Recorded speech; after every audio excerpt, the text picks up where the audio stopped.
Event News TV. New York.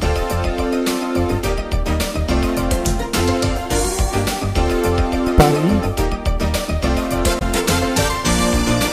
Abidjan. Bamako.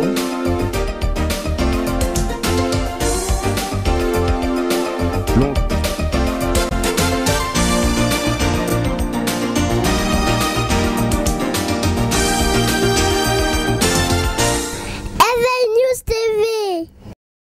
Très chers téléspectateurs d'Event News TV, bonjour. Contrairement à nos habitudes, l'interlocuteur de notre émission politique, les grandes questions d'actualité, ne sera pas sur notre plateau avec nous. Et celui que nous recevons aujourd'hui s'appelle Johnny Pacheco, président fondateur du mouvement La Diossi Gang. Il sera à l'heure où nous vous parlons dans le viseur d'une grande partie des militants pro-Ouattara qui veulent sa peau. Pourquoi? Il va le dire lui-même tout à l'heure au cours de cette émission. Mais sachez déjà que l'homme que nous avons sur notre plateau n'a pas sa langue dans sa poche. Il a pris le parti de dénoncer publiquement avec le langage simple, mais proche du peuple, l'action gouvernementale et l'état du régime du président Ouattara. Pour des raisons de sécurité, c'est donc depuis son lieu de résidence, quelque part en Europe, qu'il répondra à nos questions au cours de cette interview. Bonjour, monsieur Johnny Pacheco. Bonjour. Merci. Alors, comment allez-vous? Johnny Pacheco se porte à merveille. Pour nous, vous êtes Johnny Pacheco et c'est ainsi que nous allons vous désigner au cours de cette émission. Vous êtes d'accord avec nous? Pas de problème. Ok. Alors, deuxième question, Johnny Pacheco. Avant tout, parlez-nous de la Diossi Gang. Bon, la Diossi Gang, d'abord, c'est un mouvement d'intellectuels. Voilà, en ce sens que nous exhortons nos petits frères là et de la diaspora, grands frères aussi de la diaspora et puis ceux d'Afrique à travailler. Voilà. C'est-à-dire, viens pas en Europe là pour dormir à la maison, il faut se chercher. Parce que quand on est en Europe, d'abord, on représente plus de 15 bourses en Afrique. On sait un peu ce qui se passe en Afrique. Donc, quand on vient en Europe, il faut se battre, il faut travailler. Donc, c'est un peu ça que nous prenons, nous développons au sein de la Diossi Gang. Voilà. Et puis, au-delà de ça aussi, voilà, nous avons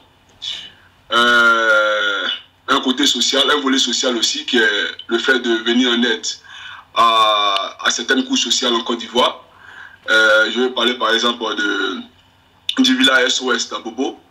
Et puis visiter la Maca, on avait un projet dans ce sens-là. Parce que vous savez un peu les conditions des prisonniers en Côte d'Ivoire. Il n'y a pas de matelas, il n'y a pas de moustiquaires imprégnés. Donc c'est un peu, les gens dorment dans des conditions vraiment calamiteuses. Donc la Diossi Gang a pensé à eux. Donc nous avons des projets allant dans ce sens-là. Donc en quelque sorte là, la Diossi Gang aussi, c'est un peu ça. Maintenant nous on s'est dit qu'on est un mouvement vraiment intellectuel. Et on dénonce aussi l'état de la société. Oui, justement, Pacheco, nous allons arriver à ce point, mais qui peut être membre de la Diossi Gang? Tout le monde peut être membre de la Diossi Gang à une condition que tu développes, voilà, nos idées. C'est-à-dire que voilà, si tu veux travailler, si tu es professeur, il n'y a pas de problème. Viens pas à la Diossi Gang pour être bon, les fainéants ne viennent pas à la Diossi Gang comme on le dit. On vient à la Diossi Gang pour avancer, pour évoluer, et puis pour apporter quelque chose de plus à la société. Voilà, c'est un peu ça. Donc tout le monde peut venir à la Diossi Gang, on n'a pas de critères pour entrer à la Diossi Gang. Mais on peut rentrer à la Diossi Gang chômeur, mais il faut se battre pour avoir son père en fait, c'est ça. Alors vous avez surgi subitement sur le terrain politique, alors qu'on vous connaissait comme le contradicteur de DJ Arafat, l'artiste DJ Arafat, et puis subitement on vous voit sur le terrain politique, mais alors avec une méthode nouvelle des petites courtes vidéos incisives qui attaquent directement le régime. Pourquoi est-ce que vous avez opté pour cette méthode? Bon, la méthode, elle n'est pas nouvelle. Bon, je ne sais pas qu'est-ce que les gens appellent méthode nouvelle. Voilà, Johnny Pacheco a toujours été le même Johnny Pacheco depuis DJ Arafat. Voilà. Quand DJ Arafat est venu et qu'il a fait sa présentation sur Africa numéro 1, je ne sais pas si c'est... Vous me rappelez un peu la chaîne, là, j'ai un peu oublié. Oui, c'est une chaîne qui émet ici en Europe. Voilà, on va dire ça comme ça. Voilà. Je me suis levé et fait la vidéo, hein, dans les mêmes pensées, dans le même contexte que la vidéo sur le président Ouattara. Il n'y a pas de différence. Seulement, les gens, ils ont un peu essayé de voiler la face là, parce que DJ Arafat, il est artiste, et puis Alassane Ouattara, c'est non politique, c'est tout. Donc, Johnny Pacheco, dans les deux cas, il est resté le même. Voilà, il n'y a pas de distinction Didier Arafat et Alassane. Didier Arafat, c'est quelqu'un qui ne respecte pas. Voilà, donc il fallait que je lui dise, petit, voilà comment il faut marcher quand tu arrives à l'étranger, parce que quand tu es artiste renommé, que tu te déplaces dans ton pays, voilà, tu es un ambassadeur de la Côte d'Ivoire, tu es un porteur de messages de bon comportement. Donc, il y a une certaine tenue là qu'il faut avoir à l'étranger, parce que tu représentes les Ivoiriens. Donc, c'est en ce sens-là, c'est ce que Johnny Pacheco a vu, et il est venu par là Didier Arafat. Voilà. Donc, c'est pas... Il n'y a rien de changé, voilà. Johnny Pacheco reste le même, avec la même méthode. Oui, mais alors, Johnny Pacheco, qu'est-ce que vous faites sur le terrain politique? Parce que certains pensent que vous êtes en colère parce que votre mentor, Charles Blé Goudé, aurait été transféré à la CPI et c'est pour ça que vous avez décidé de faire de la politique. Vrai ou faux? Bon, d'abord, j'aimerais dire aux gens ici que Charles Blé Goudé, moi, je ne le connais pas. Voilà, je ne le connais pas personnellement, c'est mes dévanciers à la FECI. Voilà, puis il a été militant à la FECI, il a été secrétaire général de FECI. Voilà. Donc, Charles Blé Goudé, c'est mon dévancier à la FECI. C'est quelqu'un que je ne connais pas personnellement. Donc, il ne faudrait pas que les gens ils pensent que Johnny Pacheco, il connaît Blé Goudé, raison pour laquelle il a un parti pris là, et il veut porter le fardeau de Blé Goudé. Il veut être la voix de Blé Goudé. Non, pas du tout. Ça aurait été quelqu'un d'autre qui était victime d'une injustice de la sorte là. Voilà, Johnny Pacheco, il allait faire pareil. Voilà, c'est pas parce que c'est Blé Goudé. Même si Ouattara était victime d'une injustice aujourd'hui là, voilà, Jossi Gang allait parler pour Ouattara. Donc c'est un peu ça. Voilà. Les partisans du président Ouattara vous accusent d'être vraiment peu respectueux de son rang en tant que chef d'État. Ils se plaignent parce que quand vous vous adressez à lui, vous n'utilisez pas les termes qu'il faut, vous n'êtes pas respectueux. Pour vous, est-ce que pour parler au président de la République, il ne faut pas prendre un certain nombre de gants? Bon, ça dépend de ce qu'ils attendent là. Johnny Pacheco n'est pas respectueux. Voilà. Parce que moi, vous vous rappelez de ma première vidéo quand j'ai parlé à Alassane Ouattara. Voilà, je suis venu, j'étais en costume. J'ai parlé au président Ouattara. Je n'ai pas tenu de langage. En tout cas, il n'avait rien imposé dans ce que j'ai dit. Voilà, je me suis adressé à lui. J'ai véhiculé ce que mon cœur me dictait. Voilà, ce que j'ai ressenti, ce que j'éprouvais là, c'est ce qu'il a dit à Ouattara. Donc, il n'y a rien imposé là-dedans. C'est les gens qui ont essayé de tribaliser la chose, c'est les gens qui ont essayé d'amener ça dans les menaces, c'est eux qui ne veulent pas qu'on parte à la réconciliation, c'est ceux-là qui parlent de Johnny Pacheco impoli.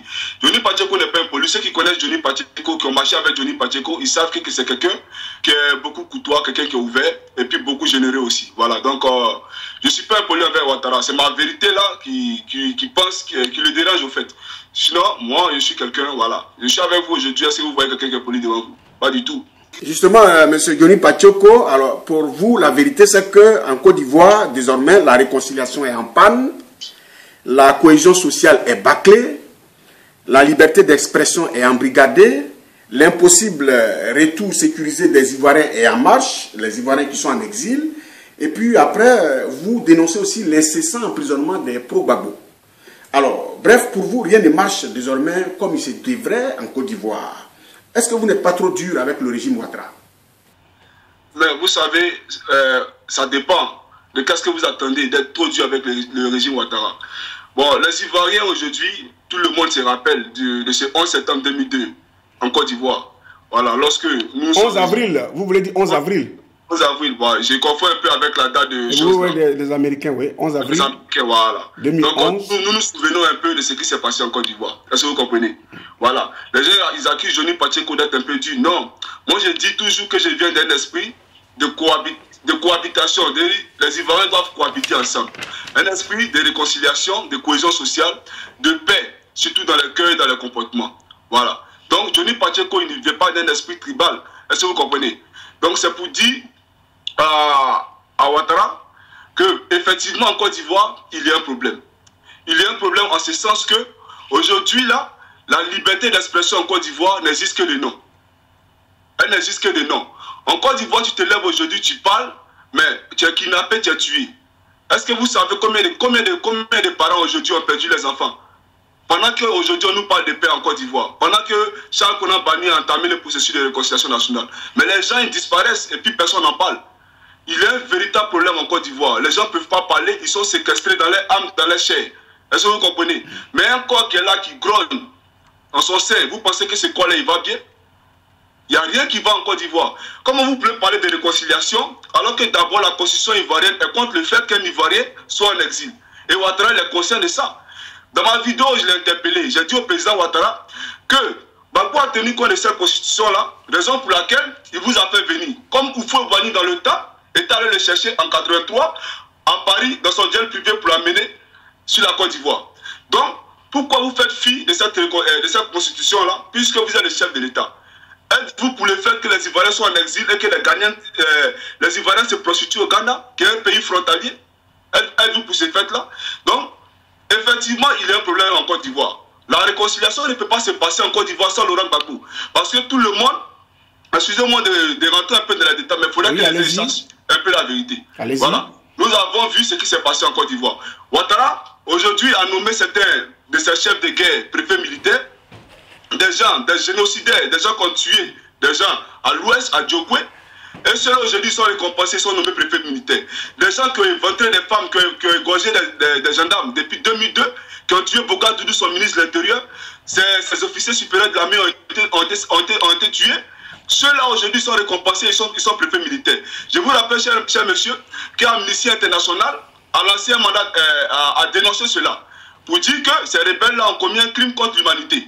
Mais Ouattara est-il crédible quand il travaille avec ces gens-là? Que voulez-vous que l'opinion internationale, la communauté internationale pense de ce président ivoirien qui travaille avec des gens qui ont le sang sous la main? Oui. C'est ça la vraie question. Je demande à Ouattara qu'est-ce qu'il crée, parce que les gens qui sont poursuivis par la Cour pénale internationale, mais qu'est-ce que tu ne veux pas qu'ils disent à la Cour pénale internationale? Laisse-les partir. S'ils sont blanchis, nous on fait tabula rasa de tout ça, et puis on n'en parle plus, on tourne la page. C'est un peu ça mon problème. Vous comprenez? Oui. Donc, M. Alassane Ouattara doit comprendre aujourd'hui qu'il n'est pas innocent de ce qui se passe en Côte d'Ivoire. La Côte d'Ivoire est un pays paisible dans le temps. Voilà. Depuis qu'il a mis ses pieds en Côte d'Ivoire, mon pays a commencé à connaître ces histoires de guerre tribale, guerre raciale et tout et tout. C'est Ouattara qui nous a appris ça. Il est l'auteur du coup d'État de 2002, de 2004 qui a échoué, jusqu'au coup d'État électoral. J'ai dit coup d'État électoral, je m'explique pourquoi. Oui, parce que il y a... Vous êtes d'accord avec moi que récolter les voix ne veut pas dire je ne quitte pas le pouvoir. Exactement, oui. Récolter les voix ne veut pas dire je ne quitte pas le pouvoir. Si on passe sur ce principe-là. Les différents commissaires centraux de, comment on appelle ça, des pays de l'UEMOA, ils sont venus, les vidéos sont là, ils ont constaté qu'effectivement... Vous voulez dire les scrutateurs? Pardon? Vous voulez parler des scrutateurs? Voilà, justement. Ceux qui sont, les vidéos sont là, ils ont constaté effectivement qu'au nord là, il y a eu des exactions. Les gens ont pris les unes sur le regard de l'ONU, les rebelles qui transportaient les unes à moto pour partir. On a vu des vidéos où les représentants du président Gbagbo étaient frappés dans le nord. On a vu des localités au nord où Gbagbo avait 0 voix. Mais, chers camarades, comment est-ce possible que Gbagbo puisse avoir 0 voix, même si on n'aime pas Gbagbo dans une ville, même si on ne l'aime pas. Mais dans la ville au moins, comment on appelle ça, dans la salle de classe où les gens ils viennent voter, il y a au moins 2 représentants. Oui. Ces représentants-là, ils peuvent voter pour lui. N'est-ce pas? Exactement. Donc, les États-Unis, la France, ils doivent comprendre aujourd'hui que nous, là, nous avons fréquenté. Nous sommes partis à l'école. Voilà. La colonisation, c'est terminé. Voilà. Nous, on n'est pas là pour dénoncer votre politique, mais on vous dit que Gbagbo, là, libérez-le si vous voulez que la Côte d'Ivoire réparte à nouveau sur la voie du développement. Parce que nous, on ne peut pas regarder cette injustice-là qui frappe fort à l'œil, là, et puis ne pas en parler. Merci, Johnny Pacheco, vous avez suffisamment développé. Bon, sur la toile, on se rend compte aussi que les menaces de mort contre votre personne sont quasi quotidiennes. Selon ce que nous avons lu sur la page d'un conseiller de Soro Guillaume, qui est le président de l'Assemblée nationale, il appelle les partisans du RDR à s'en prendre à vous physiquement. Alors, est-ce que vous avez décidé de porter plainte? Où en êtes-vous avec cela? Et est-ce que vous vous sentez en sécurité? Avez-vous peur pour votre vie? Bon, ce que j'aimerais dire d'abord aux Ivoiriens, voilà, c'est-à-dire, il peut dire aux Ivoiriens, c'est-à-dire, parce que moi je suis la voix des sans-voix. Voilà, la voix des sans-voix en ce sens que les Ivoiriens qui ont peur de parler à Ouattara, moi je leur dis que Ouattara c'est un homme. Voilà, Ouattara qui est là, c'est un homme, on peut parler à Ouattara. Ouattara, il n'est pas immortel. Ouattara va mourir comme vous. Donc moi, Johnny Pacheco, je parle à Ouattara. Voilà, donc ces Ivoiriens-là, ils peuvent dormir tranquille. Moi, je suis en sécurité. Je ne suis pas au Ghana. Les complots, ils font, et puis ils sont allés chercher Charles Blé Goudé au Ghana ou bien Digbopieux. Je ne suis pas Digbopieux, je ne suis pas Blé Goudé. Mais entraînez-vous quand vous venez, parce que ici, il fait très froid. Je vous ai dit de porter les gants. le premier client qui va venir, en tout cas, il va apprécier ça d'abord. Maintenant, après, là, voilà, la procédure va sur son coup. Mais j'ai porté plainte comme je suis dans un pays de droit. Voilà. Il ne faudrait pas que demain, on dise Johnny Pacheco, tu n'as pas prévenu les autorités. Moi, ma femme, elle est européenne. Mes enfants, ils sont européens. Donc, effectivement, là, je me dois d'informer la famille pour dire, voilà ta situation. Est-ce que vous comprenez? Voilà, donc, j'ai suivi la procédure qui est légale, qui est normale. Et j'ai porté plainte contre Mamadou Traoré. Et puis voilà, Hassan Keita Koulibaly qui a demandé à ses amis publiquement sur Facebook d'Aubervilliers d'assassiner Johnny Pacheco, qu'il allait nettoyer les traces. Est-ce que vous comprenez? Voilà, donc, quand on prolifère ce genre de trucs publiquement sur Facebook, mais il faut prendre ça au sérieux. Vous comprenez un peu? Donc, moi, je prends mes précautions. Mais ce que j'étais allé dire à mes camarades en Côte d'Ivoire et puis à tout le monde, Johnny Pacheco n'est pas au Ghana. Il n'est pas au Togo non plus, il est dans l'état de droit. Voilà, donc, on peut dormir tranquille. Moi, je suis pressé. Les vidéos de Ouattara, ça va pleuvoir jusqu'à ce que Laurent Gbagbo sorte de prison. Tant que Gbagbo ne sort pas de prison, Ouattara et moi, peut-être que c'est ma mort là qui va faire qu'il n'aura plus de vidéos de Johnny Pacheco. Voilà. Donc, c'est ce que je voulais dire aux Ivoiriens. Oui. On vous accuse aussi de faire 2 poids 2 mesures. On ne vous a jamais vu critiquer l'opposition, par exemple, le FPI, par exemple. Alors, pourquoi est-ce que vous ne vous attaquez pas aussi aux tares qui sont dénoncés au sein de l'opposition? Je vous rappelle, cher ami, que ce n'est pas le FPI qui est au pouvoir. Voilà. Actuellement, en Côte d'Ivoire, ce n'est pas le FPI qui est au pouvoir. Et quand on me dit, je ne parle pas du FPI. Mon mouvement est né quand? La Djossi Gang est né quand? La Djossi Gang est née hier. Elle n'est pas née au temps de Gbagbo. Est-ce que vous comprenez un peu? Nous, on n'est pas venu. Moi, je ne suis pas un homme politique pour critiquer un parti politique. Ce que j'ai dit à Ouattara, là, ce n'est pas critiquer un parti politique. J'ai dit à Ouattara de libérer Gbagbo parce qu'il veut la réconciliation. Voilà. Donc, quand on ne dit pas Johnny Pacheco, pourquoi tu ne critiques pas les FPI? C'est que les FPI fait, c'est son problème. Moi, je ne suis pas d'un parti politique.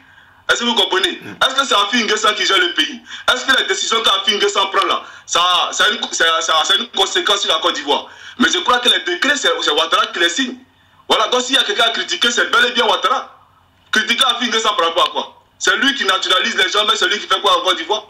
Non, lui il vit sa vie de président des partis politiques. Et je rappelle à Ouattara qu'Affi N'Guessan n'est pas au pouvoir. Les gens viennent au pouvoir, qu'il y a les mêmes trucs, injustice pareil là. La Djossi Gang va faire des vidéos. Voilà, donc il n'y a pas d'injustice. Chacun aura son tour. Voilà, on va vous critiquer. Chacun aura son tour de les critiques. Voilà. L'actualité aujourd'hui en Côte d'Ivoire, c'est l'échec flagrant du processus de recensement électoral.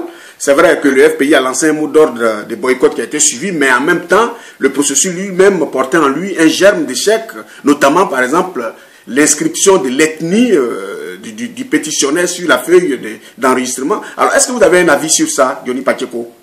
Bon, d'abord, je tenais à vous remercier par cette question-là. Vraiment, je voulais en parler. J'ai même fait une vidéo pour dénoncer cela.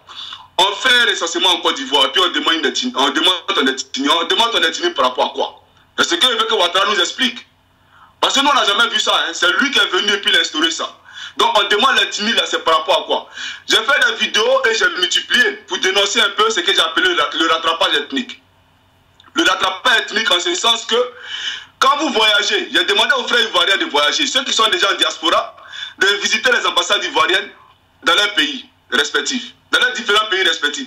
Vous verrez que les gens du Nord, si vous avez vu peut-être quelqu'un qui n'est pas du Nord, soit il est du PDCI. Mais il a dit à Ouattara que la vie, ce n'est pas comme ça. L'État, c'est une continuité. C'est vrai, certes, on peut nommer l'ambassadeur parce qu'il a son bon politique, mais l'État, c'est une continuité. Vous comprenez? Aujourd'hui, vous dites que vous voulez créer des emplois, des millions d'emplois. Mais les gens que vous licenciez des ambassades, mais c'est des bouches qui ne vont pas manger, c'est des bouches, c'est des familles qui vous mettez à la famine. Est-ce que vous comprenez? Donc, je dis aujourd'hui que ce côté de là, est-ce que ce n'est pas encore une phase de rattrapage ethnique dans le processus de recensement pour tricher les élections? Et parce que je sais que dans les coulisses, Ouattara a naturalisé plus de 1 million de Burkinabés, voilà, pour se faire réélire en 2015. Donc moi je demande à tous les Ivoiriens, voilà, si tu as dit un pays, que ton président des partis politiques te dit, faut te faire recenser, tu te fais recenser parce que ton président des partis politiques, il sait ce qui est bon pour toi. Si tu as dit RDR, que ton président des partis politiques te dit, ne te fais pas recenser, tu ne te fais pas recenser parce que le RDR sait ce qui est bon pour toi. Voilà. Mais en tout cas, moi, Johnny Pacheco, je ne vais pas me faire recenser. Tu me demandes mon ethnie, c'est par rapport à quoi? Voilà. Qu'on nous explique, les Tini fait quoi, cherche quoi ici. Ça, c'est la question qu'il pose à Ouattara. Est-ce que vous comprenez? C'est une question centrale. Merci Johnny Pacheco de nous avoir éclairé sur ce point. Et on va finir cet entretien et on voudrait quand même que vous lanciez un dernier mot à vos fans qui vous regardent. Qu'est-ce que vous tenez à leur dire ce soir? Bon, moi, ce que je voulais dire... Bon, moi, je ne suis pas musicien, donc quand on parle des fans, c'est pas ça. Ah bah, vous avez des partisans. Depuis que vous êtes sur le net, vous avez maintenant des partisans. Donc, on va les appeler des fans. Ce que je voulais dire aux Ivoiriens, vous savez, nous sommes dans un pays où le tissu social est actuellement fragile. Voilà. La Côte d'Ivoire, sous Gbagbo, avait son histoire. La Côte d'Ivoire, sous Bédié, a eu son histoire. Sur Guéhi, sous Oufoué, a eu son histoire. Aujourd'hui, vous assistez à un régime, aujourd'hui, comment on appelle ça, à une politique en Côte d'Ivoire où les gens ne peuvent pas parler. Les gens sont opprimés, les gens ont peur de parler. Pourquoi? Parce que nous avons une démocratie avec les armes sur la tête. Les armes sur la tête en ce sens qu'aujourd'hui, la gendarmerie et la police n'existent que de nom. Voilà. Et d'ailleurs, il a dit que la police aujourd'hui est devenue un camp de torture à la DST. Les conditions dans lesquelles les pro-Gbagbo, c'est ce qu'ils appellent pro-Gbagbo, sont traités, vraiment c'est déplorable. Donc j'aimerais aussi attirer l'attention du DIH, voilà, droit international humanitaire, oui, pour qu'ils partent visiter les prisons en Côte d'Ivoire pour voir ce qui se passe. Parce que les gens, vous convenez avec moi que il y a des soldats qu'ils ont arrêtés, ils disent que ces soldats-là étaient à la résidence du chef de l'État. Mais un militaire qui a un poste, vous convenez avec moi que si le poste est attaqué, il se doit de réagir. Il n'a pas de parti pris, n'est-ce pas? Mais ce militaire, il fait son travail. Mais depuis 2011 jusqu'à aujourd'hui, ils sont en prison. Dans quelles conditions, on ne sait pas. Ils ont été tués, on ne sait pas. Dans les prisons secrètes qu'ils ont créées eux-mêmes au nord, à Korogo, à Mans, on ne sait pas. Donc, chers Ivoiriens, vous devez comprendre qu'aujourd'hui, c'est vos parents qui sont en prison. C'est vos frères qui sont en prison. Nous, on n'a rien contre les Djoula. Voilà, d'ailleurs, Djoula, ce n'est pas ethnie. Parce que moi, je connais des cadres du Nord qui sont très respectables. Ce n'est pas tout le Nord qui est RDR. Voilà, ça vous devez le savoir. Ouattara aujourd'hui vous a menti pendant plusieurs années. Voilà, j'ai publié une vidéo sur Facebook où il y avait un imam qui parlait pour parler de Gbagbo, les bienfaits que Gbagbo a fait pour vous. Les gens ont fait de sorte que non, sur le temps Ouattara, ils auraient mis une enveloppe de 60 millions aux imams pour créer une guerre ethnique là entre les chrétiens et les musulmans. Ce n'est pas Gbagbo qui a fait ça, c'est l'imam qui l'a dit. Vous comprenez? Ils ont monté un charnier découvert par les journalistes. Et ces journalistes-là sur le territoire ivoirien ont appelé Gbagbo pour l'informer pour dire qu'ils ont découvert un charnier. Chose vraiment étonnante. Chose vraiment étonnante. Et là, les corps étaient nus et on nous dit que c'est les corps musulmans. La question que Gbagbo a posée était de savoir comment distinguer un corps chrétien d'un corps musulman. Ils n'ont plus parlé de charnier. Chers amis, ce que je voulais vous dire, Gbagbo l'aura vécu avec vous. Il n'a jamais plus d'âme pendant 30 ans. Il a milité dans les rues. Vous comprenez un peu? Ce que Johnny Pacheco fait aujourd'hui là, c'est pas mauvais. Gbagbo, il ne le connaît pas. Je ne le connais pas. Contrairement à ce que les gens veulent faire croire, Gbagbo, moi, je ne le connais pas. Mais je vois une injustice flagrante qui a été frappée nos yeux là, et puis personne ne parle. Ce qui n'est pas normal, ce qui n'est pas acceptable. C'est quelqu'un qui s'est battu pour la démocratie. Le combat que Gbagbo menait là, c'était un combat pour la souveraineté de la Côte d'Ivoire. Il n'a pas pensé à lui. S'il pensait à lui, vous pensiez qu'il ne pouvait pas dealer avec Nicolas Sarkozy et puis s'accrocher au pouvoir. Mais il ne l'a pas fait. Il a pensé à vous, peuple ivoirien. Mais aujourd'hui, c'est Gbagbo qui a pensé à vous là. C'est lui qui se retrouve à la haine. Et ceux qui vous ont tué depuis 2002, c'est eux aujourd'hui là qui sont en train de vous gouverner. Et s'ériger en donnant des leçons. Moi, je dis non. Ouattara n'est pas innocent de ce qui s'est passé en Côte d'Ivoire. Est-ce que vous êtes d'accord que Ouattara, qui a tué les gens là, soit votre chef aujourd'hui, se fait appeler commandant Ouattara, qui n'a même pas, je te dis, il n'a même pas les gars, il ne peut même pas avoir les gars de sergents dans l'armée. Mais aujourd'hui, le commandant. Est-ce que c'est normal, chers camarades? Donc, ce combat que Johnny Pacheco fait là, ce n'est pas un combat de la Jossi Gang seulement. C'est tous les Ivoiriens qui doivent s'y mettre pour que Gbagbo soit de là. Parce que Gbagbo là, c'est notre enfant, c'est notre papa. On ne peut pas accepter qu'un Ivoirien soit jugé sur les Blancs. Notre problème doit se régler en interne en Côte d'Ivoire. Nous avons la justice en Côte d'Ivoire, nous avons tout en Côte d'Ivoire. Donc, aujourd'hui, les Ivoiriens doivent se mettre ensemble là pour que Gbagbo ressorte de la prison. Dans le cas contraire, Ouattara, Soro Diom et sa bande doivent le retrouver dans ces pays. Voilà, parce que Ouattara, nous le savons, est le chef de tous les coups d'État en Côte d'Ivoire. On vous a très bien compris. En Côte d'Ivoire. Voilà. Aujourd'hui, dites-moi un instant, celui qui dit que Johnny Pacheco ment, Levez-vous, mais faites une vidéo comme Johnny Pacheco et on verra si demain vous allez voir les jours. Ils vont vous abattre et vous le savez. Donc, chers camarades, c'est ce que nous dénonçons en Côte d'Ivoire. Nous voulons que vous soyez libres. Parce qu'aujourd'hui, vous êtes emprisonnés. Vous marchez, mais vous n'êtes pas libres. Sous Gbagbo, les journaux étaient libres de les critiquer. Mais sous Ouattara, on a vu les locaux des journaux saccagés, censurés. Pourquoi? Aujourd'hui, les gens à la RTI, beaucoup qui ont soutenu Gbagbo, mais est-ce que soutenir Gbagbo, aimer Gbagbo là, c'est un crime. Les journalistes sont en exil, est-ce que c'est normal, cher ami? Merci beaucoup, M. Guény Pakioko, téléspectateur de 20 News TV. Nous avons fini avec M. Guény Pakioko. Je vous avais dit qu'il n'avait pas sa langue dans sa poche. Il a beaucoup de choses à dire, comme il l'a conclu. Mais il était important pour nous de faire cette vidéo, de faire cette émission, pour que les Ivoiriens et tout l'ensemble de la communauté internationale sachent à qui nous avons affaire. On a vu quelqu'un de cohérent qui parle de son pays avec beaucoup d'amour et beaucoup d'élan. Nous voulons vous faire un gros coucou et on vous souhaite une très bonne soirée.